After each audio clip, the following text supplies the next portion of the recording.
The Hindu News Analysis dated September 2, 2023. Displayed here are the list of news articles we will be going through today. Before getting into the discussion,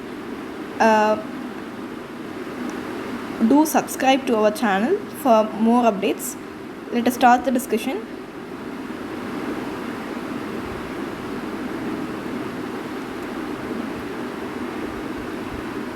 Yesterday, Supreme Court had passed an important judgment regarding inheritance of properties by children born out of void marriages. In this news article discussion, we will see what is a void marriage and what is avoidable marriage. We will also see the important outcome of this recent judgment. First, we shall see the observation made by the Supreme Court as mentioned in the news article. The Supreme Court ruled that children born out of void or avoidable marriage are legitimate and they have the right to inherit their parents' properties. This means that they are considered to be legal children of their parents. Even though the marriage is not valid, this is important because it gives them right to inherit their parents' property. But at the same time, Supreme Court said that these children cannot inherit property from other family members. This is because they are not considered to be a part of the joint Hindu family. So this is the observation made by the Supreme Court with regard to inheritance of property by children of void or voidable marriage. Here we need to know what is void marriage and voidable marriage. Know that there is three types of marriage: valid marriage, void marriage and voidable marriage. These are covered under section 11 and section 12 of Hindu Marriage Act 1955. Now, what is the difference between void marriage and voidable marriage? In void marriage, the couples no longer have the status of husband and wife, but in a voidable marriage, they have now the status of husband and wife. See, in a void marriage, no degrees of nullity is required, whereas in case of voidable marriage, the degrees of nullity is required from a competent court. Another important difference is that wife does not have the right to claim maintenance in a void marriage, but in case of voidable marriage, a wife has the right to claim maintenance, the legitimacy, the children under void and voidable marriage are specified under section 16 of Hindu Marriage Act 1955. The children born out of both the void marriage and voidable marriage shall be treated as legitimate and they have the right to inherit their parents' property, and this is what the Supreme Court mentioned in the recent judgment. See, there is another concept called divorce right now. What is the difference between divorce and a void marriage? When a marriage is declared void, it implies that there was no marriage happened between the parties in the first place, whereas in case of divorce, the petitioner seeks to break the bond of marriage. That is, the petitioner does not challenge the marriage itself. They just want to break the bond of the marriage. In simple terms, declaring a marriage as void means the marriage was not even valid in the first place. However, the divorce means sending of valid marriage. So after avoidable marriage, the status of the party, that is husband and wife, becomes single or unmarried, whereas after the divorce, the parties, that is the husband and the wife, becomes divorcee.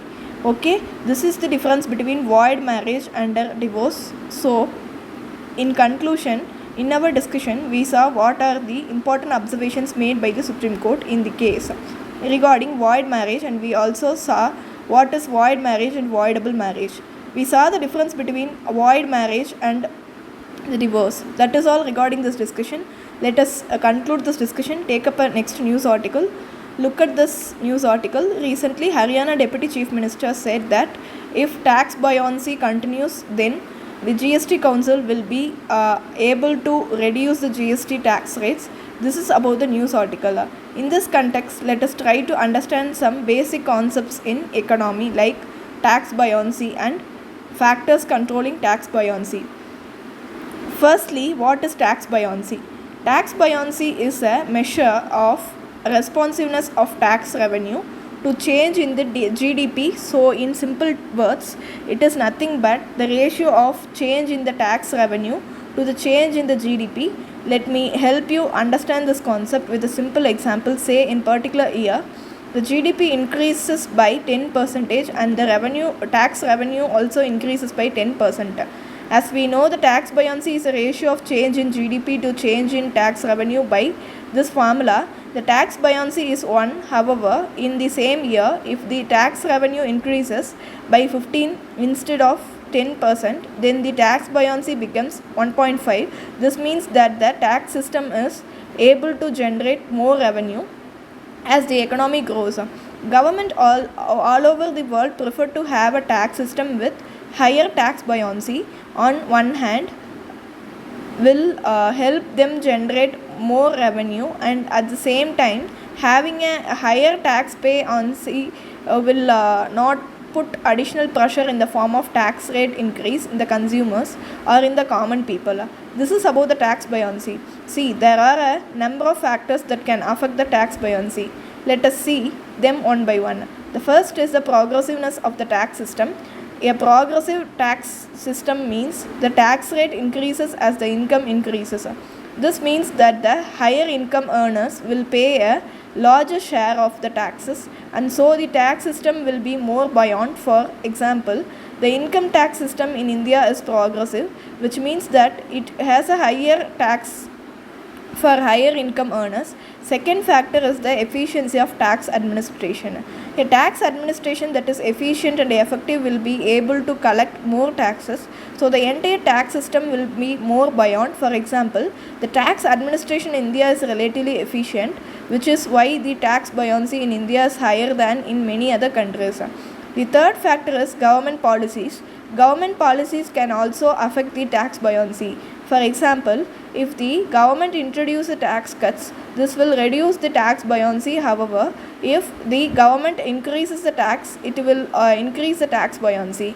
The fourth important factor that affects the tax buoyancy is economic cycle. Here, the economic cycle refers to the regular fluctuations in the economic activity, such as booms and recession. The tax buoyancy will be higher during boom than during recession. Yes, this is because during a boom years, people tend to earn more money and they will pay more tax, and these are the four important factors that influences the tax buoyancies in a tax system. Now, like tax way on we have another concept in economy, that is tax elasticity. Tax elasticity simply means change in tax revenue with respect to change in tax rate. Let me help you understand this with a simple example. Say if government increases tax of cost from 10% to 20%, that is 100 increase in tax rate at the same time. Due to increase in tax rate, the tax revenue increases from 100 crore rupees to 150 crore rupees. That is 50 increase in tax revenue will the tax rate increased by 100%. The tax revenue increased by only 50%. This is because due to increase in tax rate, some people who are planning to buy cars would not have decided to buy cars due to increase in tax, and dividing 50% by 100%, we get 0.5, and this is 0.5 is called tax elasticity. Now, what is the difference between tax buoyancy and tax elasticity? Tax buoyancy is the responsiveness of the tax revenue in relation to the changes in the GDP. On the other hand, tax elasticity is the responsiveness of the tax revenue in relation to changes in the tax rate by government.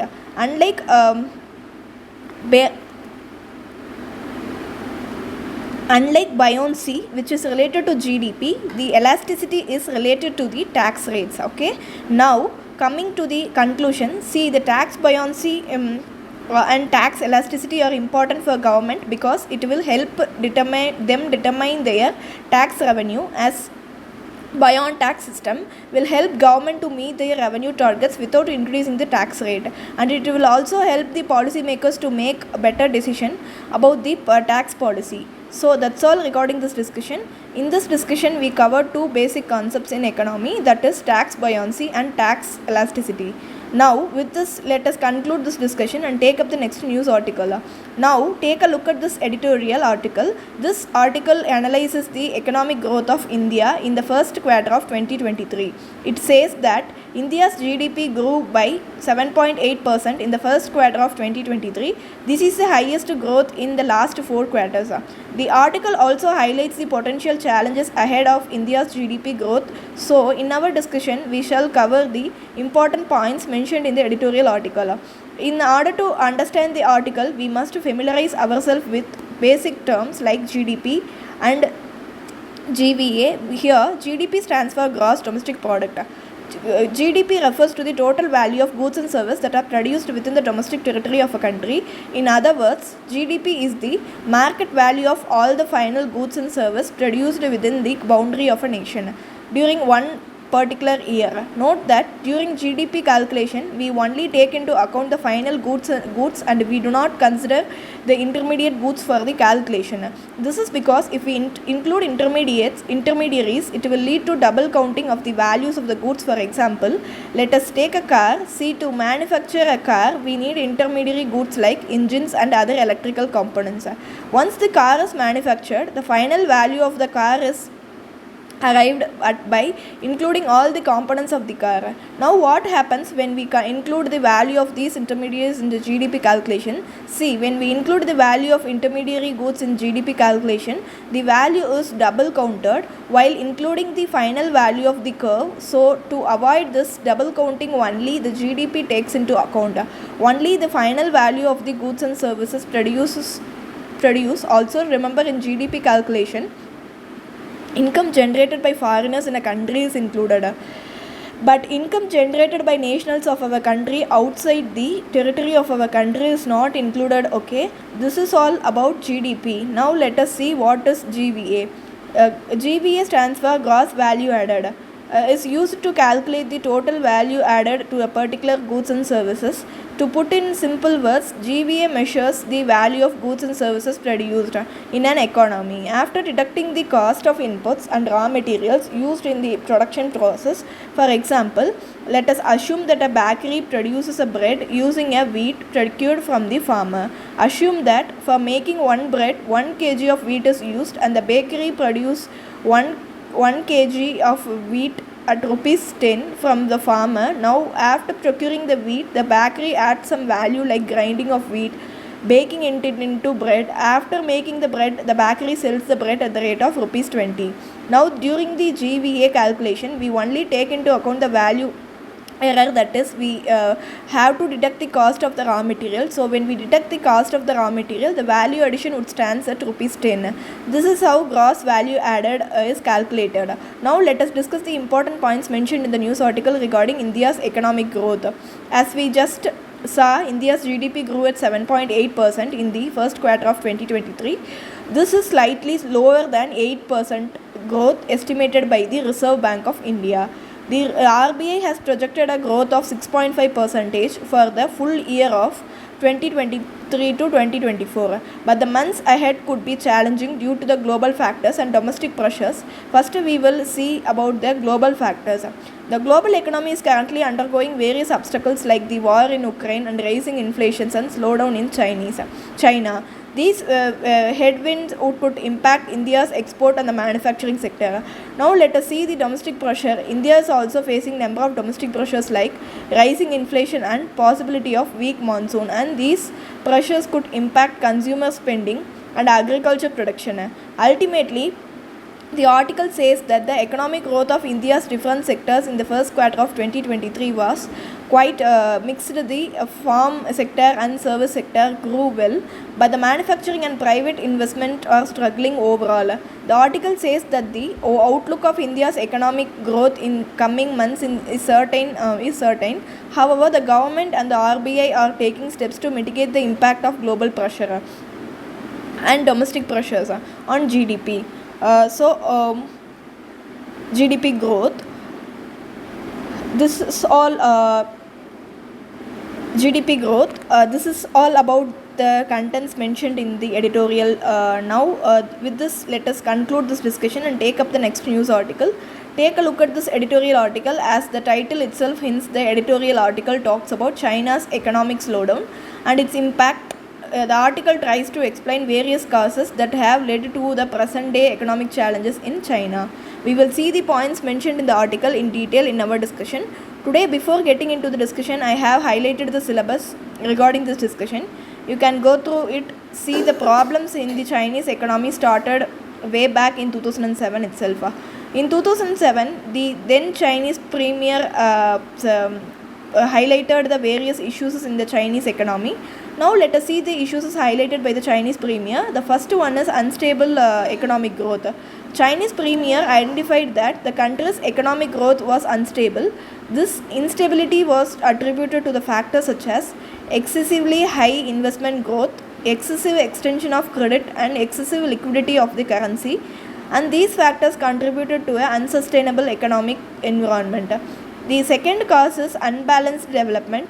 See, China faced challenges later to unbalanced development between the urban rural areas. There was a significant disparity in the economic progress, and their living standard with urban areas benefiting more from economic growth compared to rural region. This is the second challenge. Third one is uncoordinated growth. The premier noted that primary, secondary and tertiary industries were not well coordinated. This lack of coordination in economic sector hindered the effective growth and development of the Chinese economy. Fourth one is unsustainability. China's economic growth heavily relied on the investment and export driven strategies. This overlines on these factors made the growth model unsustainable in long run. Additionally, China had to adequately address the environmental issues such as energy saving, emission reduction and environmental protection. These are the major issues in the Chinese economy.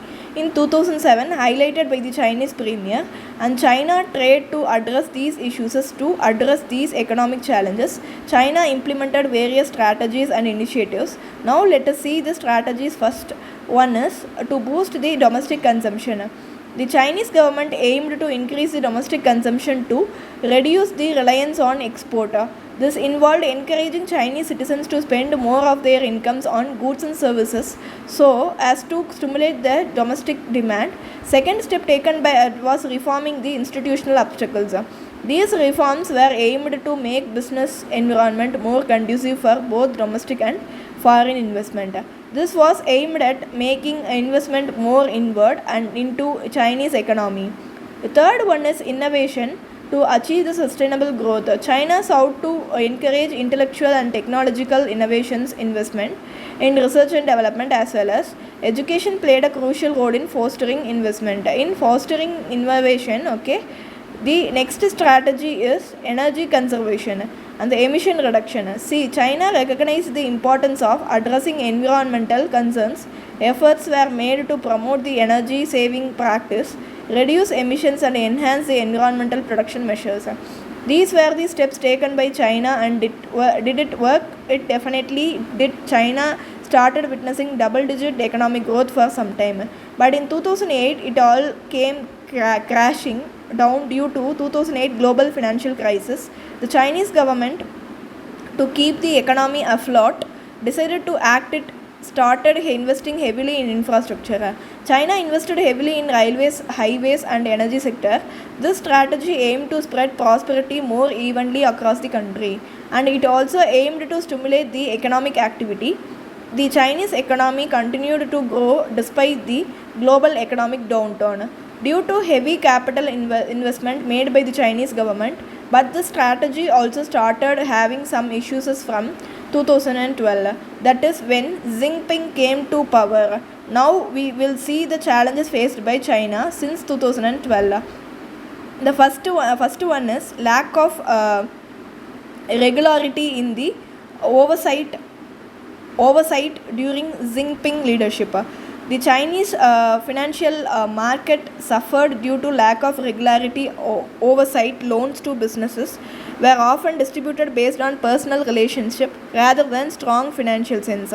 This hindered the effective regulation of the financial sector. This is one of the major challenges faced by Chinese economy. The second one is rising labor cost and lower export growth. See, labor cost in China started increasing since 2012. This has reduced the competitiveness of the Chinese export. This, coupled with the global economic downturn, led to the lower export growth rates. This is the second challenge. Third one is overproduction and inventory glut. Some sectors like housing, energy and construction engaged in warp production beyond their immediate demand. This led to excess inventory and economic insufficiencies. The fourth one is yield-informed supply side reforms. See, Jinping administration implemented supply side reforms, that is shutting down of underperforming companies. While this was intended to improve efficiency, these reforms had mixed result because shutting down of underperforming companies resulted in many job losses, thereby reducing the demand in the economy. The next challenge is shift in growth strategy. China shifted its growth strategy away from exports driven and infrastructure focused to grow both towards the focus on improving the quality of life of its citizens. This impacted the job creation and disposable income of the people was also affected. The next challenge is trade war and China plus on one policy. See, the trade tensions with US impacted the export growth of China as China started weaponizing its trade. World nations started adapting the China plus one policy. According to this policy, the world nations started developing its alternate supply chains away from China. This also impacted the export growth and job growth. Further slowed down the Chinese economy. The next one is Evergrande crisis. The Evergrande crisis in 2020 exposed to the vulnerabilities of Chinese housing market. It also highlighted the inefficiency in Chinese regulatory mechanism, which contributed to the economic concerns in the country. The last but the major impact was the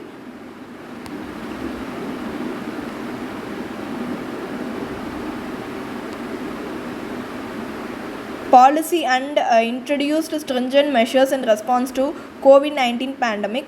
This impacted the economic activity and the international trade. See, these are the challenges faced by China since 2012. It is because of this challenge only China is currently experiencing economic slowdown. See, even though China is our adversary, we cannot celebrate at their economic slowdown because both Indians and Chinese economy are highly integrated. So any slowdown in the Chinese economy will in turn affect our economy also. So the slowdown in the Chinese economy is not only concern of the country but also the concern of the world. So steps must be taken to insulate the countries from the Chinese economy. So that's all regarding this discussion. In this discussion we saw the challenges faced by the Chinese economy, the reason for Chinese economy slowdown. Now with this, let us conclude this discussion and take up the next news article. Look at this news article. This article is speaking about the performance of National Mission for Clean Ganga. In 2014, the central government launched the Namami Ganga program. The main aim of this program is to reduce the pollution in Ganga river by improving the sanitation levels.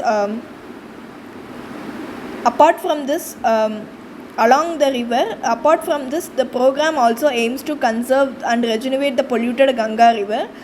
In 2016, central government has set up an agency called National Mission for Clean Ganga. This agency is responsible for the implementation of the Namami Ganga program. See, it has been 7 years since this body has set up. Because of this only, this article is in news. This article provides us some insight about the performance of National Mission for Clean Ganga. So, in our discussion today, we will first understand the important points provided in the new article. Then we will see about the causes of pollution in river Ganga and the various steps taken by the government to regenerate the river.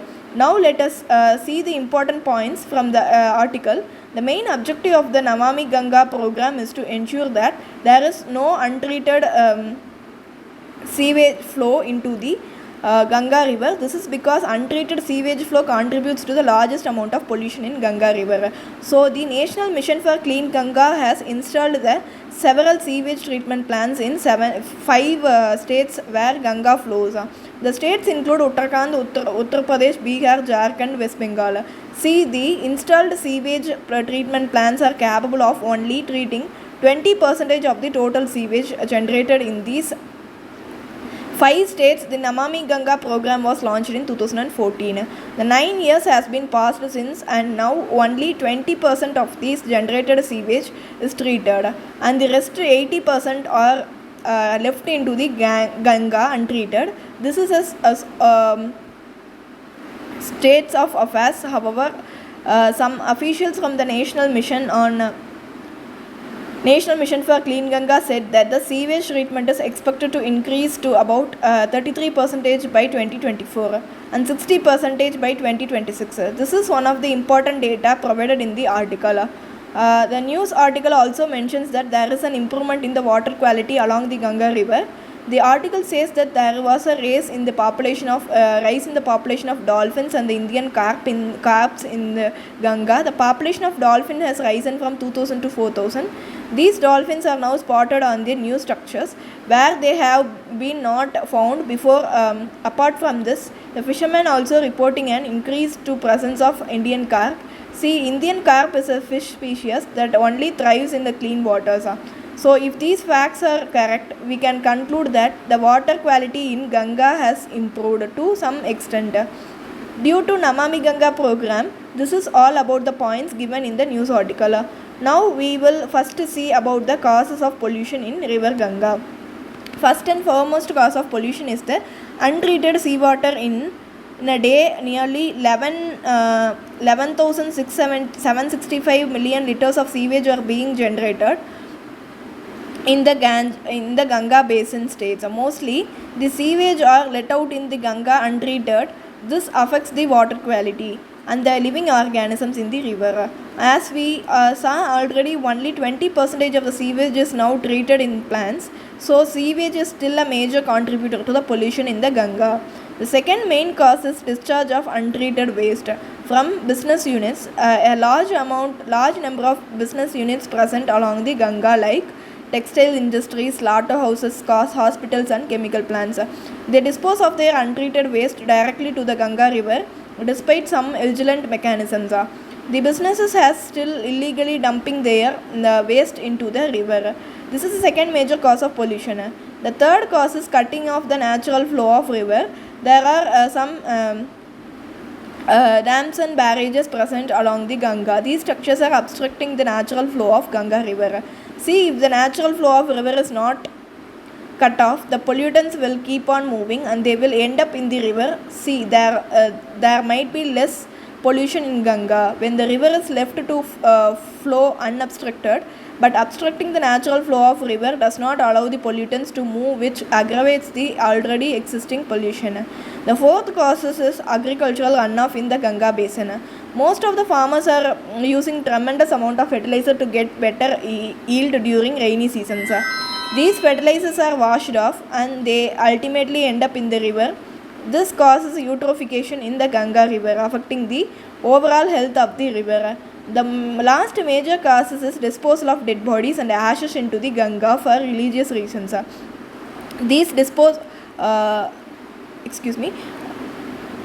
These all contributes to the pollution in Ganga. Now we will see what are the steps taken by the government to regenerate the Ganga river. The first important step is the Ganga Action Plan in 1986. Central government launched this plan and it was implemented by the Ministry of Environment and Forest. The main aim of the plan was to improve the water quality of Ganga by diverting or treating the domestic sewage.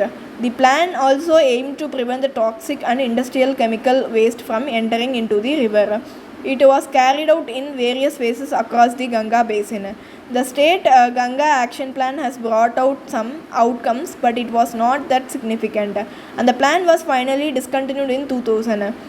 The second important step is setting up of National Ganga River Basin Authority.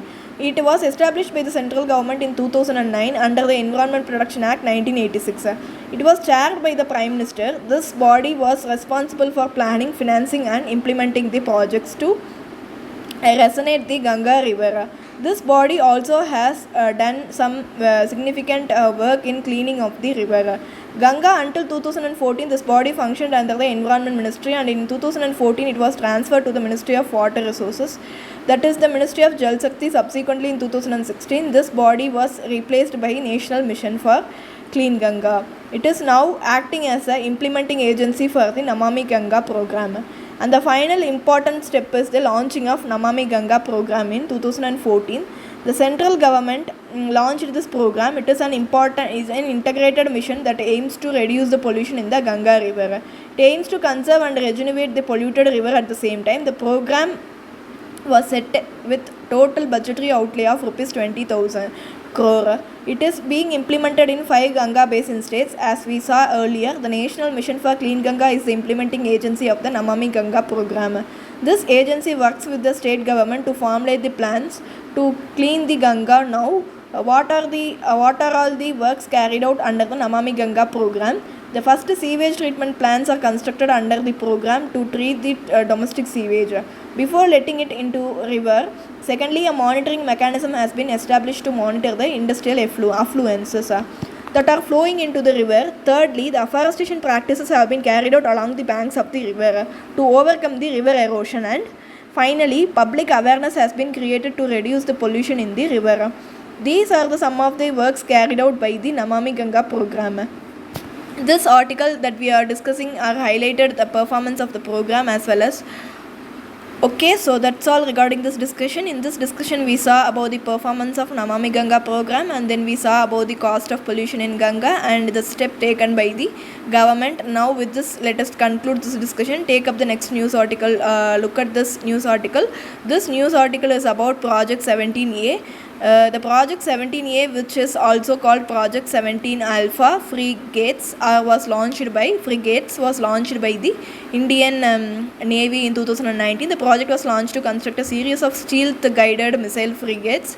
The P-17A has been constructed by 2 companies, shipbuilders, and the other one is God and Reach shipbuilders. And the engineers on the ship have been named INS Nilgiri, INS Himagiri, Udayagiri, Giri, Taragiri, Dunagiri, Taragiri, Vindhyagiri and Mahendragiri. These are all the names of the hill ranges in India. 5 P-17 year project ships has been launched so far between 2019 and 2022. The first is still the ship launched under P-17A was Nilgiri, which was launched in 2019. Vindhyagiri was launched a few days back, and the last ship, that is Mahendragiri, was launched today. Please make a note that Project 17 year ship has been designed indigenously by Indian Navy's Warhouse Design Bureau, which is a pioneer organization for all workship design activities. These guided missile frigates have been constructed with a specific stealth design, which has radar observant coating. Due to this, these ships are very stealthy. That is they can approach the enemy ships unpredictable. Okay, this new technology also reduces the infrared signals from the ships. A substantial 75% of the orders for the equipments and the systems of the Project 17A are from Indian firms, mainly from MSME. So it is also aligning with the India's commitment to Atmanirbhar Bharat. So that's all regarding this discussion. We saw a few points about Project 17A. Now let us out news article discussion session. Now let us take a practice prelims questions. We have 4 practice prelims questions today. Let us see them one by one. Let us take up the first question. This question is based on our GDP discussion. 3 statements are given. We have to find how many statements are given here are correct. Let us take up the first statement. GDP of any nation represents the sum total of GVA of all sectors of that economy during the set year after adjusting to taxes and subsidies. This statement is correct. GDP is sum total of the GVA of all sectors of the economy. Okay, moving on to the second statement. The income generated by both foreigners in a country and the nationals of the country outside the country is included in the GDP. This statement is incorrect because income generated by foreigners in a country is included in GDP, but income generated by nationals of a country outside the country is not included. This income is called remittance, and it forms the part of income from abroad. So if this income from abroad is added to GDP, it becomes a gross national product. not gross domestic product. So second statement is incorrect. Moving on to third statement, value of intermediary goods are excluded from GDP calculation. This statement is correct. This is done due to avoid a